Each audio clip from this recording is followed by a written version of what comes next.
Hi, my name is Paul, and today I am talking with a PE teacher from Monty County High School. His name is Mr. Brian Marchitto. How are you doing today? I'm all right. And yourself? I'm doing great. That's good. So we want to ask you some questions Okay. since you're a PE teacher. But before we start, can you tell us about yourself a little bit? Sure. All right. So I'm originally from Connecticut. I taught middle school PE for 11 years, and then my wife and I, in June of 2018, we decided to quit our jobs, and we spent a year in Costa Rica. And from Costa Rica, we went to Europe for a little over 3 months, and then we went to Asia for about a month and a half, 2 months. But then COVID hit, so we left. We were in Vietnam when COVID really blew up in February. So then we decided to come back to the States, and we chose Florida because it was warm. That's great. I can see. So and that's how we ended up in this area of Florida. So you like going around the world, to Costa Rica and any place like?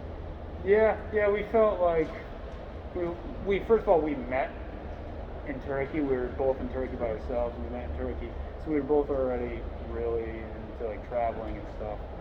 Okay. So we decided to take it one step further and just quit our jobs and do some traveling for a couple of years. Wow, that's great. All right. So let's start. For the first question, it is, what does physical education mean to you? Alright, so physical education to me just means teaching my students how to be active in a safe and healthy way, and try to find a sport or an activity that my students can do for the rest of their lives. So something that's going to maintain their health and keep them active while they're still enjoying it. So I'm not going to like force something onto my students that they don't necessarily enjoy. That's why we try to do a variety of different activities. So hopefully at some point throughout the 4 years at Martin County High, my students will find at least one activity that they'll get to do for the rest of their lives to keep them healthy. I see. That's great. What experience did it make you want to be a physical education teacher? I'm sorry, what was the beginning of that question? So, like, what kind of experience did it? What experiences? Yeah. Okay. Well, in high school, I saw what a positive teacher could do to their students. Meaning, like, I saw the influence they had and how a positive teacher could make their students have a better life. So I knew I wanted to be a teacher. So it was either going to be between not high school, history and phys ed, and because I love history and I love being active and I love teaching people how to be active. And I thought phys ed would be better for me because I can move around all day with the kids, and I think that's awesome. But I still really enjoy history as well. History? Oh, okay. Yeah. That's great. Why you want to teach physical education? So basically why I want to teach physical education is because I think health is very important, and if people aren't moving around, if people don't know the benefits of moving around, I think that our society is going to continue being unhealthy and increasingly more and more unhealthy. So hopefully we can curtail that Yeah. and get people more aware of the benefits of eating healthy food, being physically active, and just getting outside, getting some sun. That's great. Do you play any sports? In high school, I ran cross country. I played hockey and I played tennis, but I also played baseball. Right, like today, what I basically do is I go to the gym when COVID's not a thing. Oh, okay, yeah. but I do run. I try to run at least 4 times a week. I aim for 4 times a week. Sometimes I get more than 4 times. Other times I get like 3 times a week. But I need to be physically active, not just from a physical being, but it also like de-stresses me, and like I can work through any problems I might have as far as like trying to make decisions on things. It helps me that way as well. Great. Have you ever went to any competitive league when you were a young person? Since you said like you played hockey, baseball, and other sports, have you ever went to a competitive league? So, I mean, I played high school hockey. I was pretty competitive. Um, I played tennis, like I was saying. That was so basically. I was more competitive in hockey. Tennis was like after hockey season, which was long and hard. So we it was a couple of hockey players, and I decided to join the tennis team in high school as like not really a vacation, but like something Oh, fun that wasn't very stressful. okay, that's great. What is your best quality as a PE teacher right now? Right now, I think I'm pretty empathetic. Like I understand that not everybody comes from the best place financially and emotionally. So I understand like kids might have a tough situation at home, or even kids who come from like a really well-off family, they might have bad days. So like I try not to be too hard on my students. I'm never gonna scream at somebody if I think they're doing something I don't want them to do, unless there's a safety hazard in there somewhere. Like that student being, I don't know, unsafe and might hurt somebody else by accident, that type of thing. But yeah, so I think I'm pretty empathetic.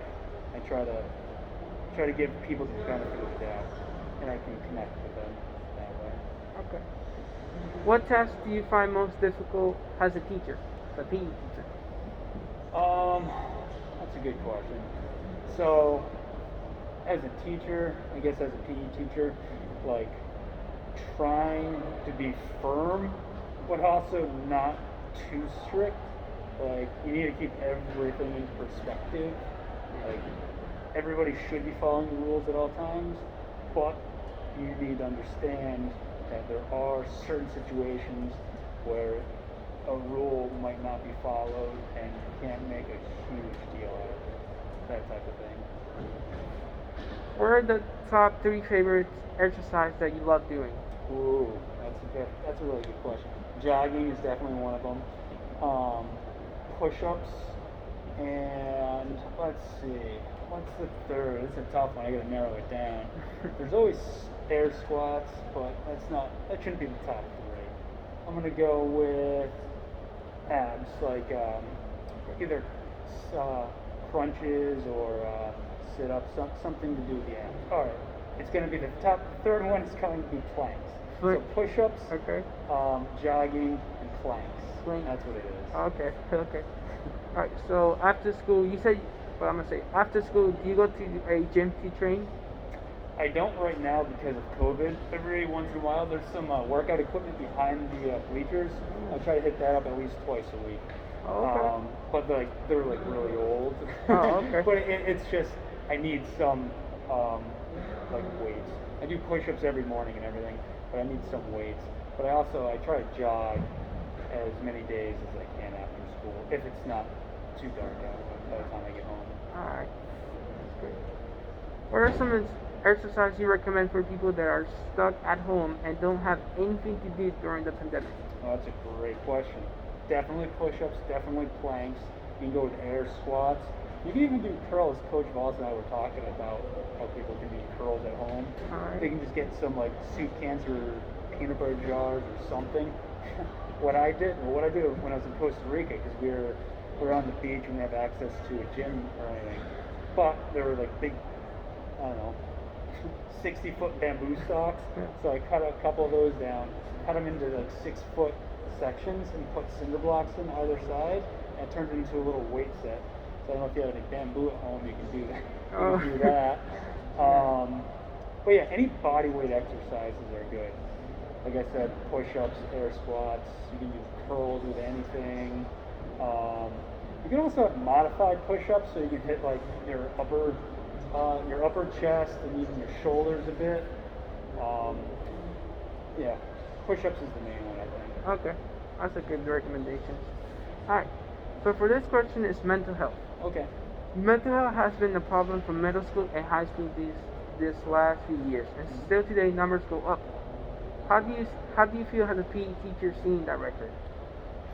Yeah, definitely understandable, especially with the increased use of social media. I think that's probably playing a large role in middle school and high school students having mental health issues. Um, it's not it's not good. One way to help like curtail that would be to have limits on social media for yourself. I know I'm not on any social media whatsoever. I think I was on Facebook like 10 years ago for like a year, but that's about it.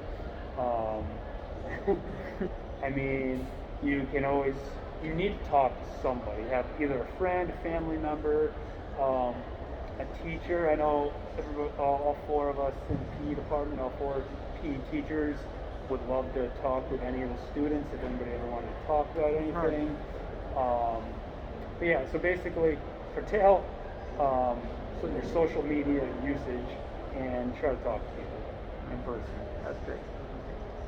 Do your students understand what are the cautions of mental health? I hope so. I mean, that's the goal. We had a bunch of mental health modules that each student did at the beginning of the school year. It seems like they do, but you don't truly know unless you spend a lot of time with each student, and that's not always possible. We can do the best we can. That's what we can do. That's why it's so important for each teacher in the school to be in contact with their students as much as possible. Hopefully, at least one adult or one teacher will spot a student in need. That's right. Why is mental health really important for us? Okay, so mental health is really important because if you can be like in shape physically, be perfect physically, but unless everything emotionally and mentally is there in the right spot, being physically perfect doesn't mean much because you're not gonna you can lose ambition to train if you're not mentally fit. So you need to make sure that you take care of yourself mentally, not just physically. Okay. Alright. So for the last question. Yes. What is some advice for people who are suffering from mental health and can't get away from this type of problems? That's a important question. So what I would say to a student or somebody who is having mental health problems is to talk to somebody, anybody. And especially with the whole COVID lockdown right now, it's understandable that you might not have as many opportunities to talk to people about your situation. But with the COVID lockdown, there seems to be an uptick in like mental health apps where you can actually just have a therapist on your phone via an app, and you can talk to a therapist that way. And I think that's going to be here to stay. It's just so much more convenient. You don't have to actually physically travel to a therapist. You can talk to somebody on a phone. I think that's one of the positives that has come out of the COVID lockdown is the availability of a therapist like a couple buttons on your phone away. Yeah. I think that's great. Yeah. Well, I think that's all the questions. Cool. Thank you for your time and for sharing us about your story, about tips for people and mental health, because that's really been important for us. And of course, with the pandemic, has been really hard for people. And I hope one day we can get out of the pandemic and be normal. Maybe another year or so will be good, hopefully, right? Yeah. Well, alright guys, thank you so much. Thank you, Mr. Brian Marchitto, for your time. We really appreciate it. Thank you. Alright, thank you.